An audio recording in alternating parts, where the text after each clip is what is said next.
I've said several times now that FDR instituted a bunch of new programs and tried a bunch of new things early in his administration, especially during the first 100 days. So let's take a look at some of the specific things. One of them was the Emergency Banking Act, which essentially gave the federal government, including the Office of the President and the Secretary of the Treasury, more authority over regulating banks. Gee, I wonder where that came from. And more specifically, the Glass-Steagall Act, proposed by the President, passed by Congress, and signed into law by FDR.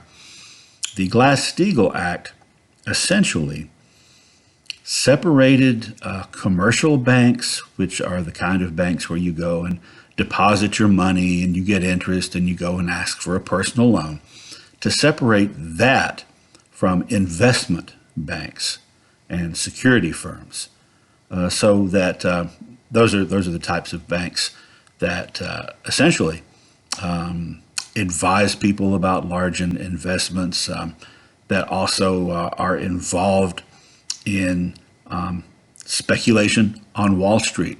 So the purpose of this act was that the same banks where you just keep your money won't be the same banks that are speculating on Wall Street, so that if things were to go wrong on Wall Street, it would not be as likely to immediately affect the money that just regular people have deposited in their bank accounts. Also, the Federal Deposit Insurance Corporation, FDIC, something which we still have with us today, that essentially insured a certain amount of your money that you put into commercial banks in case that bank should fail. Now, initially, 1933, I think the amount was $2,500. What that means is that if you had a bank account and the bank failed and you had $100,000 in that bank, well, you've lost almost all of it, but you still got $2,500. So this is 1933 dollars. So you're not gonna starve. In other words, today the amount is $250,000. So if you have more than that put in the bank and the bank should fail, everything above 250 you will have lost, unless you were smart enough, if you've got that much money, to invest it in different banks, not have all of it in the same one. Also, a change to the gold standard. We've talked about that a lot. The fact that the government has to have the same amount of gold in the Treasury as there is paper money. Well, that was dependent upon the price of gold. And what FDR did was didn't completely take the U.S. off the gold standard, but he really put the U.S. government in control of all the gold. Basically, they bought back. They offered people, well, they didn't offer, you were required by law to turn in any gold that you had over a certain small amount people were allowed to keep, and that included like coin collections. But beyond that, if you were hoarding gold, you had to turn it in, and the government would pay you well above market value. So you'd be making a profit initially, and then the government had control of the gold. And once they did that, the government, due to the Emergency Banking Act, they could now do that, adjusted the price of the gold so that they were able to declare it more valuable and therefore print more money. It would be 1971 under Nixon when the U.S. went completely off the gold standard.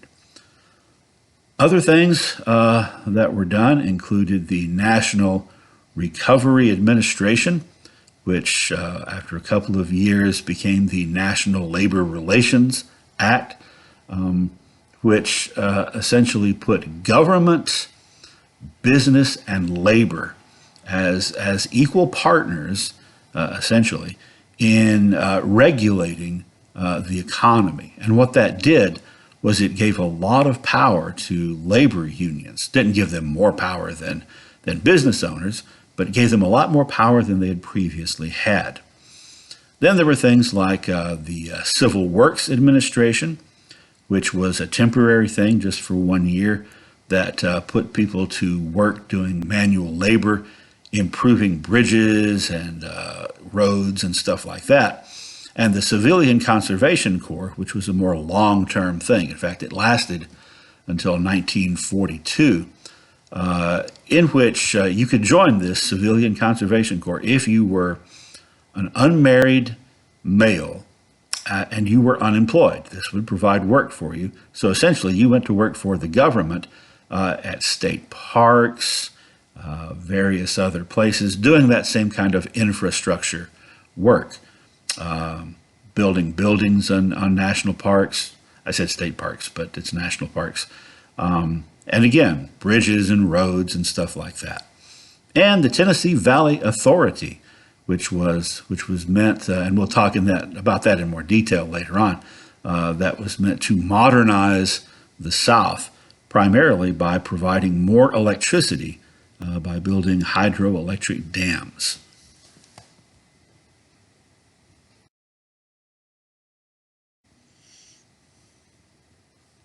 FDR also made some very significant changes to the U.S. policy toward American Indians. Now, just to catch up, remember the Dawes Act that we talked about earlier, passed in 1887, that led to allotment in the 1890s, where all the land was divided up, remember, and tribal governments were disbanded.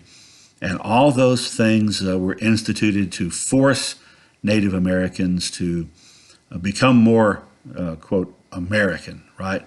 So that they were forbidden to practice their religious rituals or wear their religious garb, and a lot of other things. Well, under FDR's Commissioner of Indian Affairs, who was John Collier, and he was in that office throughout all of FDR's presidency, which was 12 years, actually. Collier was very active before he got this job in trying to promote and protect the rights of Native Americans.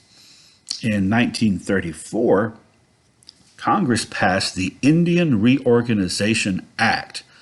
That is sometimes referred to as the Indian New Deal. So just like the overall New Deal that FDR had promised, it was a new way of doing things.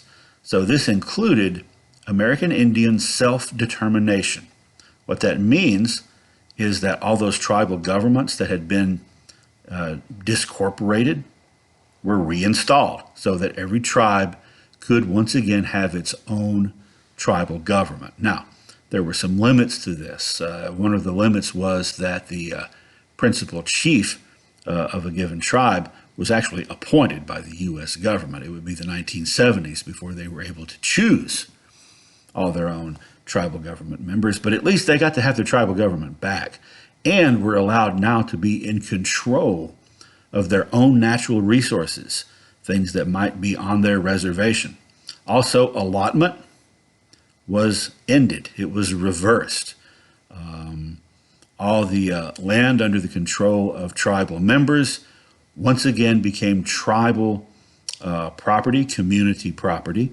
Now, this didn't apply to those cases where during the allotment period, Native people had perhaps sold their land to non-Indians.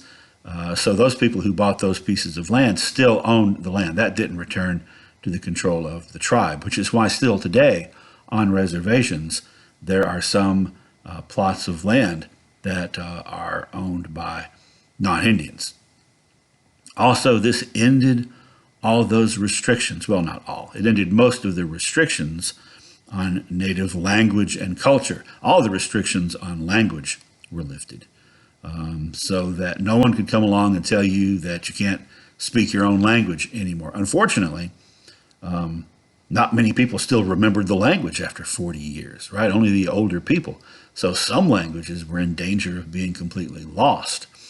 Also, the end of many restrictions on culture, but there were some, actually several religious things that they were still not allowed to do. Again, it would be the 1970s before they got a complete reversal on this. But the point is that under FDR and John Collier, things were not completely returned to the way they had previously been before the Dawes Act. But certainly they turned around and went in the other direction, a step in the right direction from the perspective of Native Americans and their supporters, particularly for their rights.